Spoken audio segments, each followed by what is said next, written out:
Y bueno, amigos, el Real Madrid ayer ganó un partido bastante sólido ante los Osasuna el día anteayer, de hecho, 4-0, que le permite ser líder absoluto de la liga. Además, el Barça pinchó, le permite sacar unos puntos allí que, bueno, la verdad nos vamos al parón con bastante confianza. Por cierto, odio los parones de selecciones, son tan tediosos y aburridos, además de que para la creación de contenido es bastante complicado. Y bueno, hay muchas cosas que comentar que ha dejado el fin de semana y que me gustaría analizar con ustedes. Lo de siempre, les voy a pedir que me acompañen hasta el final de este video.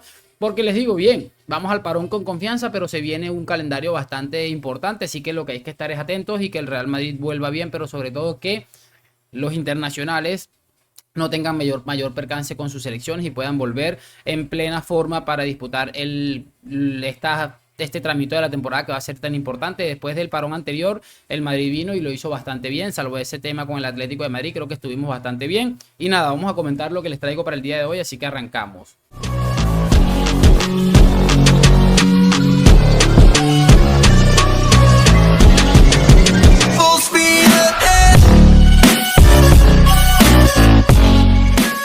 Y muy buenas a todos, chicos, bienvenidos nuevamente a este su pequeño espacio para madridistas. Ya ustedes lo saben, aquí traemos información relacionada con el 14 veces campeón de Europa, pero también con el mundo del fútbol en general. Y nada, lo que les estaba comentando, varias cosas que analizar para el día de hoy que me han llamado mucho la atención, que espero que a ustedes también, lo de siempre, les voy a pedir que me acompañen hasta el final de este video. Quiero empezar hablando de Jude Bellingham porque en una entrevista que ha concedido con la selección inglesa, el centrocampista del Real Madrid realiza un discurso bastante, como una especie de entrevista toda rara que le hacen allí, que denominan si pudiera, donde le hacen múltiples preguntas de si pudieras tal cosa, él responde y pues la verdad quedó bastante interesante. Una de las cosas que me llamaron la atención es que si le preguntan si pudiera jugar junto a un jugador de la historia del fútbol mundial, sería, la respuesta de Bellingham sería Zinedine Zidane. Siempre le daría el balón todo el tiempo y lo dejaría hacer lo que quisiera. Era un poco anterior a mi época, pero jugar en el centro del campo cuando era niño era lo único que se hablaba. La gente decía, tienes que vigilar a Zidane, tienes que vigilar a Zidane. Y desde entonces he visto montones de imágenes de él y cada vez quedo impresionado.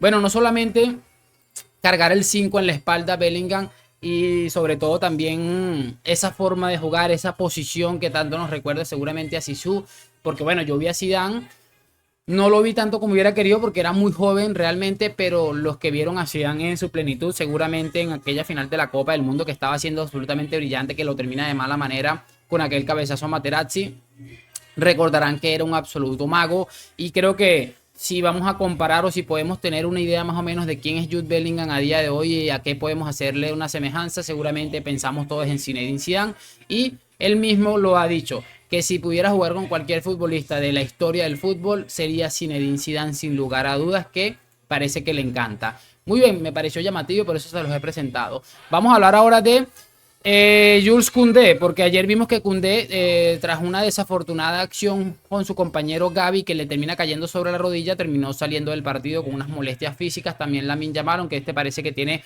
menos gravedad. Y bueno, la verdad es que esta mañana se ha conocido a través de la selección francesa que sufre un esguince en el ligamento lateral interno de la rodilla izquierda y ha tenido que abandonar la concentración.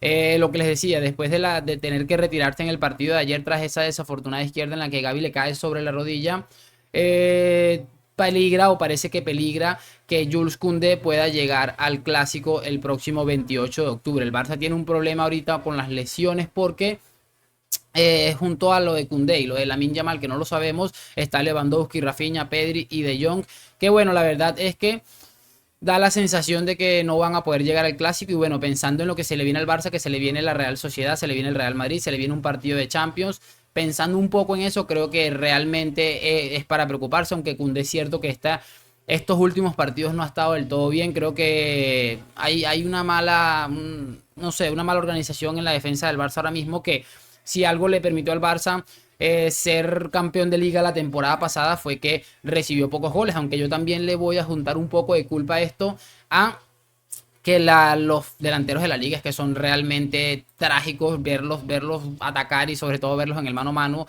Me sorprendió mucho la actuación del Brian Zaragoza el día de ayer, porque metió dos goles de absoluto élite, de absoluto crack, o sea, de definir cómo debe ser un delantero de fútbol profesional, y la verdad es que es bastante interesante. Pero bueno, ya veremos qué acaba pasando con con el tema de Jules Koundé, que parece que se pierde el clásico y se pierde gran parte de este calendario complicado que se le viene al Barça después del parón de selecciones. Una cosa que quiero comentar rapidito, y es que ha comentado Didier Deschamps, el seleccionador de Francia, que hablará con Mbappé porque no suele estar tan decisivo como está. De todos modos, bueno, también hay un rumor de que este Mbappé está siendo arrastrado por lo que llaman las noches parisinas y bueno, parece que está siendo afectado directamente por algo que tiene bastante preocupado el seleccionador de Francia. Lo de Mbappé es increíble definitivamente y este inicio de temporada creo que es bastante paupérrimo teniendo en cuenta el nivel del futbolista que estamos hablando. De todos modos, bueno, creo que ha marcado algunos goles, pero es importante darse cuenta que creo que el bajo nivel que está presentando el Paris Saint-Germain obedece perfectamente a lo que está pasando con Kylian Mbappé, que parece que no acaba de encontrarse. Solamente me queda recordar que mira cómo está Bellingham rompiéndole y mira cómo está Mbappé absolutamente llevado de absolutamente todo lo malo que le está sucediendo. De verdad no creo que se lo merezca, porque hay mucha gente que le está tirando hate porque no salió a dar declaraciones que se quería venir al Real Madrid. Y yo dije, no, o sea, si él no renueva su contrato, para mí él no tengo ningún problema con él. Si él, él renueva, puede hacer lo que quiera, pero creo que si no, mientras no renueve el contrato, creo que no hay nada como para ponerse a jalarse los pelos. Pero sí es evidente que algo está sucediendo con el francés que no le permite estar al 100%. Vamos a cerrar ya con dos cositas que me quedan por aquí.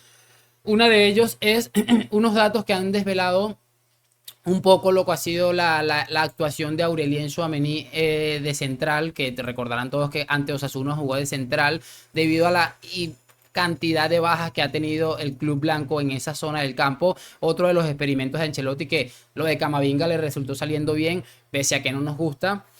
Lo de Tchouaméni parece que también le salió bastante bien, aunque es cierto que los Osasuna seguramente no sea el rival más fácil para medir el nivel de un futbolista readaptado. Ojalá tampoco tengamos que volver a ver a Tchouaméni allí en el central, pero bueno, es cierto que también va el bajo nivel de Álava, tal vez esa falta de concentración y muchas cosas para mí, que si Álava después del parón no vuelve también, yo creo que debería considerar Carlo Ancelotti hacer algo ahí en ese aspecto, y lo de Tchouaméni salió bastante bien, ya les voy a decir los datos, aunque conociendo a Carlo Ancelotti y viendo lo que vimos la temporada pasada, que se la jugó con Álava cuando con Militao creo que fue en la semifinal de la UEFA Champions League, ya nos podemos hacer una idea más o menos clara de lo que está pasando con Ancelotti y ese tema que él se le hace tan complicado, que es el tema de los galones. Pero bueno, repasemos los datos de Tchouaméni, que los tengo aquí porque hay datos que resaltan. Por ejemplo, una de las cosas que yo vi durante el partido es la capacidad que tiene Aurelio para meter balones en largo. Y de esa salida de balón que le ofreció al Real Madrid desde el centro de la defensa, creo que era interesante. Aquí tenemos, por ejemplo, que tuvo un total de 34 pases a la zona de ataque. Tuvo un total de 8 balones largos precisos, uno de ellos que fue bastante clave para el gol de Joselu, que termina Vinicius haciéndolo bastante bien. Tuvo 4 duelos aéreos ganados, recuperó el balón en 4 oportunidades y un total de 2 despejes. No es una estadística seguramente netamente brillante, pero creo que es una estadística llamativa, teniendo en cuenta que es un futbolista que no está acostumbrado a esa posición, que habitualmente no se le da tan bien, y es lo que llama mucho la atención. Y repito, se le vio bastante bien, salvo algunas acciones concretas en las que terminó vendido. Creo que estuvo bastante bien el partido de Tchouaméni como central. Vamos a ver cómo acaba la cosa, pero repito, este experimento de Ancelotti, al igual que el de Camavinga de lateral izquierdo, que ojalá no tengamos que volver a verlos a ninguno de los dos fuera de su posición, creo que le ha salido bastante bien a Carlo Ancelotti. Cerramos este video con una noticia que publica El Confidencial, que dice: Hacienda abre otra investigación contra el Barça por supuestas irregularidades en los pagos a los agentes. La agencia tributaria considera que ese dinero es una forma de incrementar el salario de los futbolistas de manera encubierta. No sé si recuerdan o lo habrán visto ustedes, que hay un meme que sale Homero en su puesto de trabajo y están todos sus compañeros en la parte trasera, en la puerta, y le dicen todos como que está a punto de hacer alguna estupidez, algo así. Bueno, ese meme quedó adaptado con algo del Barça. Le ponen a Homero el logo del Barça en la cara y dicen: mira, está a punto de cometer otro delito, porque es increíble la cantidad de investigaciones que tiene este club. O sea, es que es absolutamente absurdo pararse, detenerse y pensar. Es de locos, es de locos. Y una de estas cosas que venimos escuchando es que el Barça tiene torcidos por absolutamente todos los lados. ¿Por qué? Porque bueno, es una forma de desviar los pagos a Hacienda. Seguramente allá va a haber una investigación, pero si hay algo que voy a decir para finalizar este video es que le debemos muchísimo a Hacienda, porque gracias a Hacienda se destapó el caso este de Negreira y ahora gracias a Hacienda se destapa otra irregularidad, porque si algo he escuchado de los españoles es que de Hacienda muy poca gente se salva, de Hacienda muy poca gente se burla y me parece absolutamente brillante lo que está haciendo esta gente. Pero bueno, me sorprende realmente poco que sigan siendo involucrados con escándalo tras escándalo porque sabemos más o menos a qué se debe esta institución y cómo se maneja. Me gustaría saber sus opiniones en los comentarios, qué les ha parecido todo lo que les he traído el día de hoy, una mezcla de absolutamente varias cositas. Me lo hacen saber por supuesto en los comentarios, lo de siempre. Gracias por acompañarme, like, suscripción a la Madrid. Nos vemos en un próximo video y chao, chao.